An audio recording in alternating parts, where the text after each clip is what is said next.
Bien, pues después de la presentación, explicar un poco que estamos con el doctor don Antonio Moreno Pachón.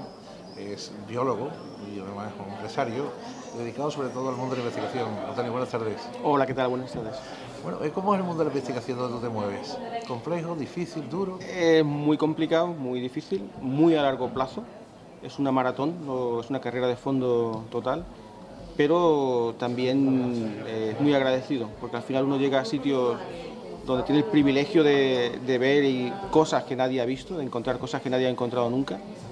Y en el caso concreto nuestro, que intentamos desarrollar fármacos contra enfermedades terribles, mortales e incurables, es un reto apasionante que algún día eh, yo creo que nos dará enormes satisfacciones. Vamos. Uno de los elementos fáciles, sobre todo de máxima investigación, y es la progenia, ¿no? La progenia es esa La enfermedad. progeria, Sí, sí. la progenia es la enfermedad esa que envejece a las personas muy Correcto, jóvenes, ¿no? correcto, eso es. Nosotros nos dedicamos, tenemos un grupo de 4 empresas en California, Nueva York, Madrid y Lausanne, en Suiza. Y nos dedicamos o sea, trabajamos en enfermedades raras, infantiles, enfermedades genéticas que cursan con envejecimiento acelerado. Y hay dos grandes grupos. Un grupo en el que el crío, el niño, envejece entero rápidamente, tipo progeria, y otro grupo en el que es un órgano o un tejido del niño el que envejece rápidamente, por ejemplo la médula ósea, o un grupo de neuronas del cerebro. O bien el niño muere entre los 12 y los 16 años, o a lo mejor si por ejemplo son neuronas las que envejecen rápidamente, sufre un retraso mental terrible que le dura toda la vida, ¿no? Está ahí ahora mismo ya en fase ya a corto plazo de poner fármacos en el Sí, mercado, después de la larga investigación y los test de pruebas y sí, los protocolos correspondientes de seguridad, sí, dedicados precisamente a los niños con deficiencias psíquicas. sí. Ponemos en el mercado, en las farmacias, ahora antes de final de año, el primer fármaco contra una enfermedad terrible que causa retraso mental infantil, que es el síndrome del X frágil. Y lo hemos desarrollado con un grupo de la Universidad de Málaga y con un grupo de la Universidad de California en Davis y con otro grupo de la Universidad de California en Sacramento. Estamos poniendo en el mercado en un año más otros 2. O sea, aproximadamente en 2 años, pongamos en el peor de los casos, en 2 años tendremos 3 fármacos para combatir esta enfermedad. Y los niños lo podrán tomar desde el nacimiento y ya durante toda la vida. Así vamos cuidando sus neuronas, vamos dificultando o impidiendo que mueran aceleradamente desde que nacen. De investigación se priman en dos líneas fundamentales, una la americana y otra la alemana. Son los dos laboratorios más importantes que hay en el mundo y que están luchando completamente por el valor que le da la investigación cuando en nuestro país casi la mayoría de los investigadores tienen que emigrar porque no tienen posibilidades ni elementos para trabajar, ¿no? Sí, en el mundo hay focos y hay países que son la referencia. Por ejemplo, Estados Unidos es un país que es la referencia con mayúsculas. Suiza es un país que hace poco ruido, pero tiene la mayor concentración o el número per cápita, mayor número per cápita de premios Nobel del mundo. Suiza, que es un país que tiene la población de Andalucía, por ejemplo, ¿no?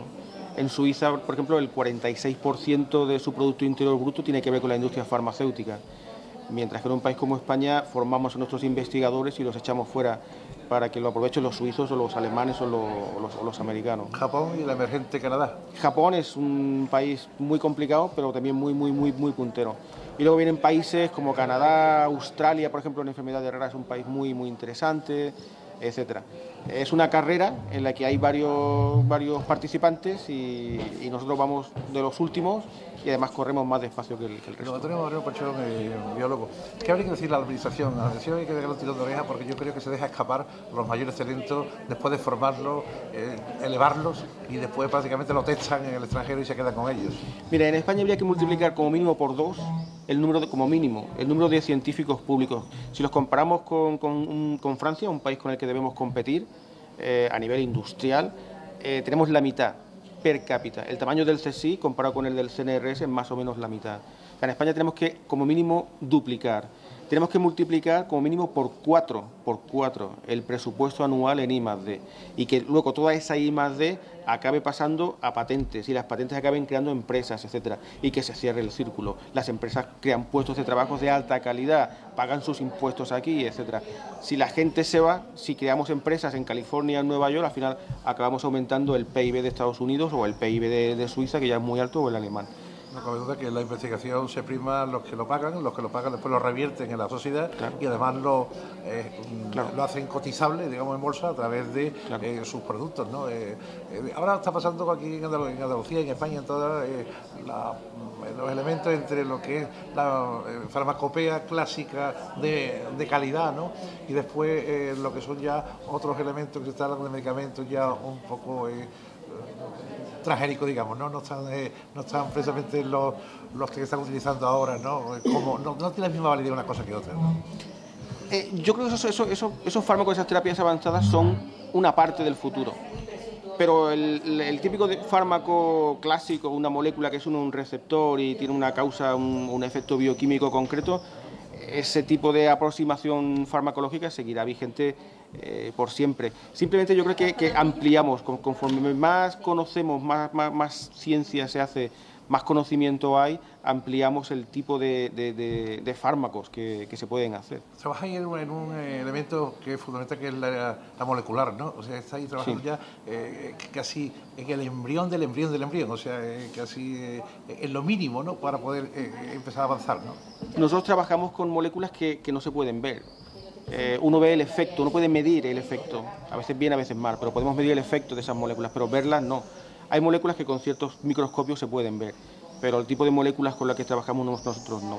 Y de hecho también trabajamos, muchas de las enfermedades con las que trabajamos se producen por una única mutación en los 3.000 millones de pares de bases que tiene el ADN de un ser humano. Y hay un error concreto en un gen concreto y eso produce una enfermedad terrible, ¿no? Eso no se ve, pero los efectos son devastadores. Un niño con retraso mental, un niño que se queda sin sistema inmune, etcétera, etcétera, etcétera. Un niño que envejece rápidamente, que cuando tiene 12 años tiene el cuerpo de un anciano de 80, 90 o 100 y muere exactamente de lo que muere un anciano de 100 años. Problemas cardiovasculares, problemas renales, problemas articulares, etcétera, ¿no? Eso que no se ve, o sea, no se ve ese trocito minúsculo de ADN que es erróneo, al final sí se ve el resultado, ¿no? Y nosotros trabajamos para intentar revertir ese problema. Hay un cromosoma muy definido, que es el cromosoma 21, ¿no? De síndrome de Down, y que a partir de ahí se ha hecho muchas investigaciones. ¿Se van consiguiendo resultados? El síndrome, sí, de hecho, nosotros estamos trabajando con la Universidad de Boston en un proyecto de síndrome de Down. Lo que pasa es que el síndrome de Down es una enfermedad muy compleja porque tiene que ver con estrés oxidativo, que es algo muy amplio y muy complicado. Dice que más que una enfermedad es un fallo, ¿no? del cromosoma, ¿no? Bueno, es una trisomía, es una repetición, hay 3 copias de un trocito en lugar de haber 2. Deberían haber 2 y hay 3. Y eso causa una desregulación en la expresión de un montón de genes. Y eso a su vez hace que las células de la persona con síndrome de Down, por ejemplo, sean muy sensibles a estrés oxidativo, como decía antes. Y eso hace a su vez que envejezca muy rápidamente, acumulen daño ADN, etc. Es una patología muy complicada. Y que hasta hace poco la gente pensaba que era tan complicada que poca gente investigaba de verdad intentando generar un fármaco, ¿no? Pero desde hace unos 8 o 10 años yo conozco como 15 o 20 grupos en el mundo que estamos en ello. Estáis también en línea de enfermedades raras, ¿no? Sí. ¿Qué estáis tocando además de la progeria, además del último fármaco que voy a poner en el mercado? ¿Sobre qué línea estáis? ¿Qué enfermedades son que os demandan la sociedad y que estáis siempre ahí en primera? Pues estamos trabajando en disqueratosis congénita, por ejemplo, que es una enfermedad de la médula ósea. La médula ósea son células que están en los huesos grandes del cuerpo y son las que fabrican, por decirlo así, la sangre y con ella el sistema inmune. Y hay una enfermedad que se llama disqueratosis congénita y otras parecidas, son anemias aplásicas, en las que el niño se queda sin médula ósea, porque su médula ósea envejece muy rápidamente. Y pueden morir normalmente entre los 12 y los 16 años de fallo inmune masivo.